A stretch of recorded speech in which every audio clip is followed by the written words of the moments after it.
If you've ever struggled with back pain, you know how difficult it can be to get back to your everyday activities you once had before you had back pain. I've had many patients that struggle with the same exact thing, and what I found through clinical experience is that it's super important to take baby steps to getting back into normal function.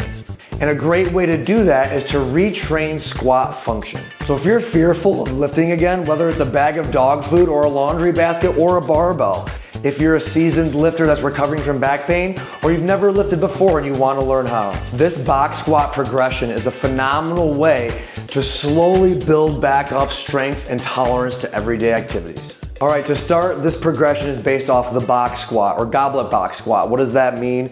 Is that we're gonna take a weight, I have kettlebells, you can use whatever you want, and you hold that in front of your chest, and we're gonna be sitting on a box. If you don't have a box, you can use a bench or a chair, that is totally fine. So really all a box squat is something behind you to sit into, right? So it's really just sitting and standing, whether it's a toilet, a chair, a bench, whatever it may be, but in the gym, we call it a box squat. And we can use this as a great tool to help build up strength and stability. So first and foremost, you grab a light weight, and the first exercise we're gonna do is a start-stop goblet box squat. So you wanna find a bench or a box, and you first wanna start by sitting on it. Grab the weight of your choice. I always recommend, especially if you're struggling with back pain, start with something really, really light you know you can perform. That's not gonna flare you up. Okay, so next thing we're gonna do is the setup. So with this, I'm gonna sit at the edge of the box, and my feet are gonna be below my knees, about a 90-degree angle. And from here, my knees are gonna be relatively wider than my shoulders, just a little bit. Not too narrow, not too wide, just a little wider than the shoulders. Okay, so then from this position, simply all we're gonna do is hold the weight in front of our chest, and we wanna hip hinge forward at the waist, so that the weight goes over our feet, so our center of gravity there.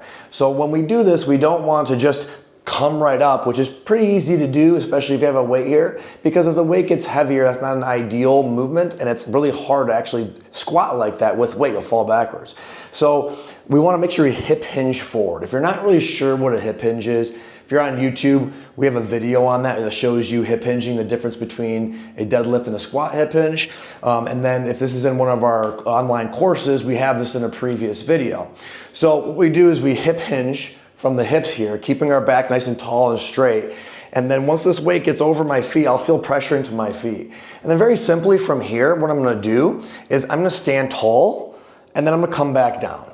Okay, so that's the movement. But then we're gonna add into this the core ABCs, which is alignment, breathing, and control. If you know what the core ABCs are, you're on an online course, go back to a previous module. In YouTube, the core ABCs right here. Alignment, breathing, control, it's how our core works. It makes sure that we have a stiff and stable spine to support movement. Okay, and so with alignment, breathing, control, that breathing is super important. So I'm gonna grab over here a Core 360 belt, which has little knobs on here where I can feel my breathing and my breath, because one thing I can't do with a goblet box squat is put my hands around my waist and feel my breath. With this belt, what I can do is now I can feel when I breathe into my abdomen to create pressure as opposed to up in my chest, and make sure I'm getting expansion not only in the front of my abdominal wall, but also in the back side, which is super important. Okay, so I'm gonna grab my goblet here, and what I'm gonna do is the same setup, okay? So now with the start-stop squat, what we wanna do, I'll work you through it, is we get that hip hinge first, okay? Now for me, this is not that heavy, but it depends on your level of conditioning. You don't necessarily need to breathe and brace, but we're gonna, for something lightweight, but this is a great time to learn how to do this, especially when things start getting heavier, okay? So what I'm gonna do is lean forward, put pressure into the feet. From here, I'm gonna breathe into my belt, brace and hold, stand up, let it go. And then I'm gonna breathe again, brace, come back, and let it go. Why is this important? Because especially when you're dealing with back pain, your back is sensitive. It needs to feel extra protected. And when you use your natural weightlifting belt, which is your pressure in your abdomen, that helps to support the spine so it feels safe doing this stuff. So practicing this light weight is really beneficial because you start and stop and you get a moment for pause and for a break. We're not putting too much load into the spine too fast. So let's say I can do this maybe 10 times or so. I'll lean forward, breathe in, brace, stand up, breathe in, brace, and come back. I'm feeling fine. I'm gonna keep going with it. Breathe in, brace, hinge, stand, let it go, breathe in, brace, sit back, and let it go. So if you can do 10 reps or so of that, what I can recommend is go a little bit higher, challenge yourself a little bit more. So the first thing you'll notice when you go a little heavier with this is that you've got to hinge forward. You can't just stay tall and come up like this, because if you do that, your form's gonna be awful. You start arching, your back's gonna feel very awkward. So the whole point of going light first is so you can get the pattern down so that you can go heavier, so it's actually challenging. And what I have found is that patients that I've had that think they can't lift very much weight, like maybe 10, 20 pounds, I get them up to, what is this? This is a 44 up to a 53-pound kettlebell, and they're doing start-stop box squats when they thought all they could do is 10, 15 pounds. When you do it the right way, you can lift so much more weight more efficiently, so that way you're building strength and resiliency without falling back into the injury bug. Now, a common mistake I find when teaching this is that this part is all fine and dandy, but when we come up here and we breathe out, and then we go to breathe in again, sometimes it feels really shallow. And the reason why it'll feel shallow is because we're overarching our back, trying to counterbalance this weight. When in reality, we should be more in that neutral position here.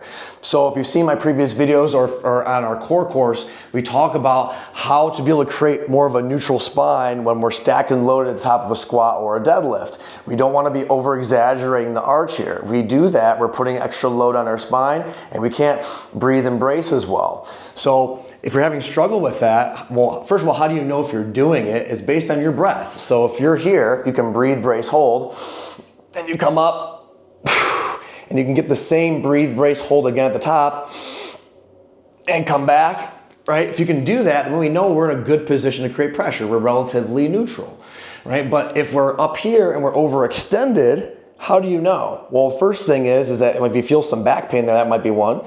But number two, if you breathe, and it's really shallow, or you feel nothing back here, it's very likely your alignment of the core ABCs is a little off. You're overly extended and not connected. For ABC, we need alignment, breathing,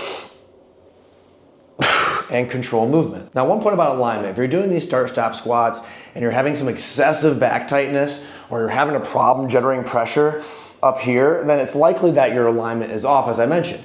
So a great way you can figure that out or set it up is that when you start in the starting position is tilt your pelvis back and forth. Maybe do it without the weight, but do a little J-Lo booty arch, plumber butt, tuck in the butt that way, and tilt your pelvis back and forth until you feel neutral position, which is basically a feel of right in between J-Lo and plumber is your relative neutral. How do you know if you're in a good enough position? Because neutral is not one spot, it's a range, is if you can breathe through it. So if you're in a spot and you can breathe through the belt,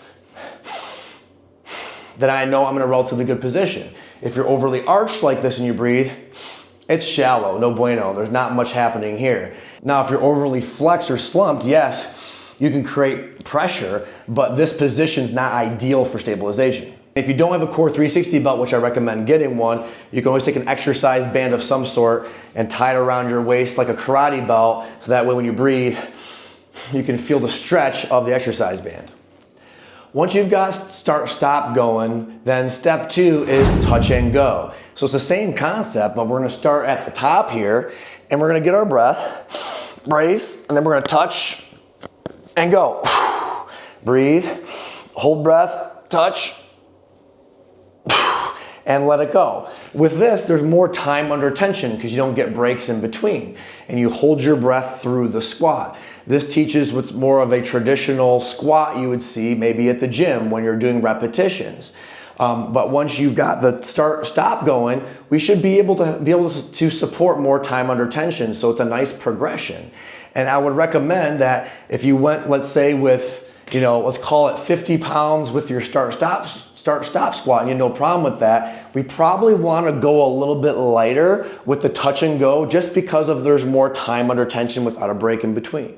Now with the touch and go squats, if you got a lighter weight, another good thing to practice instead of breathe, brace, and hold is can you breathe through the movement? So if I hold a lighter weight to my chest, I do the same goblet squat, but if I can kind of set up here and then breathe through it,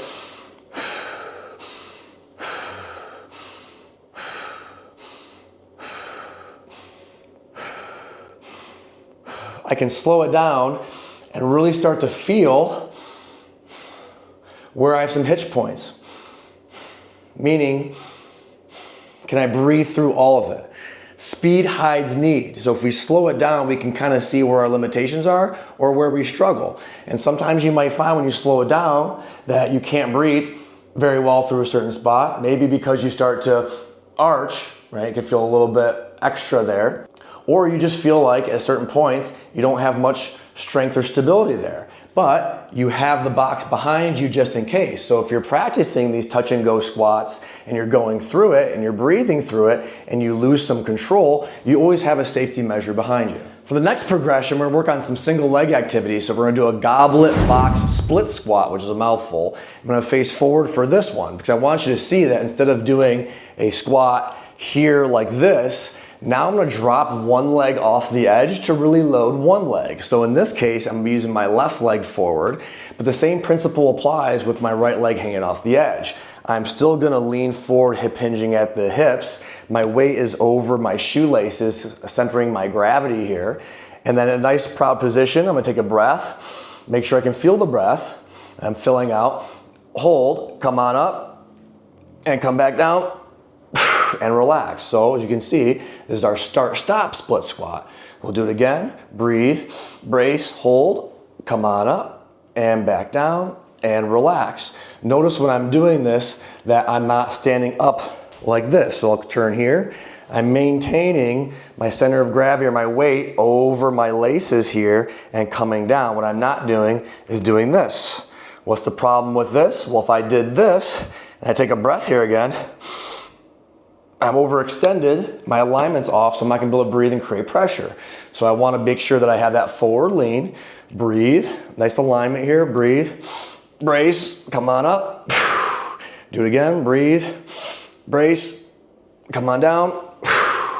And if I wanna do a touch and go, a touch and go, then I start up here, lean forward, weight over my laces, breathe in, touch and go, touch and go. And if it's a lighter weight like this, I can practice on slowing it down and breathing throughout the motions where it sounds like this.